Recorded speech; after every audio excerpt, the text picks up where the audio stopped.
Once again, it's a privilege to be welcome into your homes. Today, we are reading from Mark chapter 6, verse 14 to 29. King Herod heard about Jesus, for his fame had become widespread. And the people were saying, John the Baptist has been raised from the dead.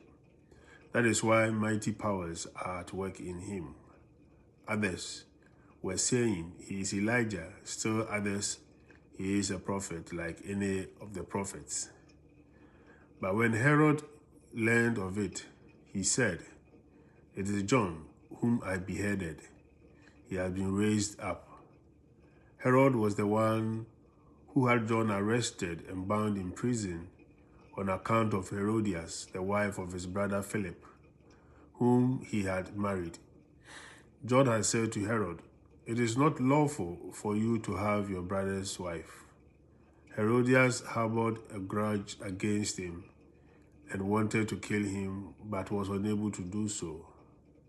Herod feared John, knowing him to be a righteous and holy man, and kept him in custody. When he heard him speak, he was very much perplexed, yet he liked to listen to him. Herodias had an opportunity one day when Herod on his birthday gave a banquet for his courtiers, his military officers, and the leading men of Galilee.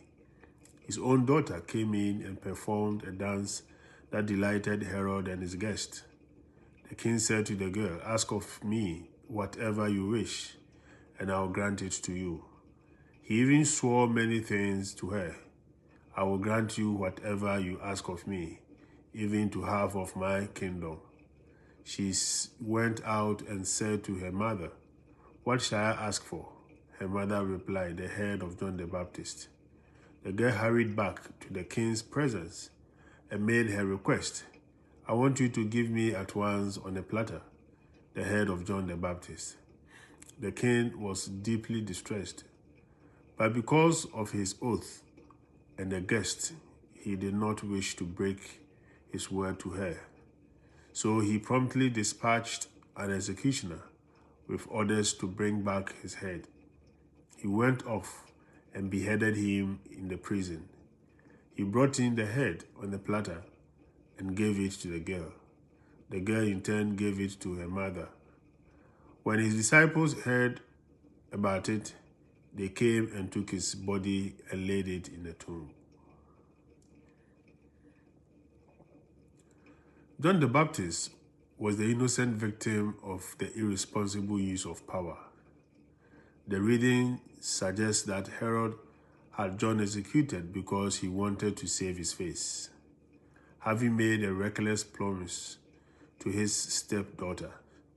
He would not go back on it, as to do so would have meant a loss of honor. There have always been and still are innocent victims of the irresponsible use of power. Jesus was the supreme example of a victim of the irresponsible use of power. It was the religiously and politically powerful who had Jesus crucified. Whenever anyone is victimized in this way, it is always a terrible tragedy. Such a travesty of justice is never God's will.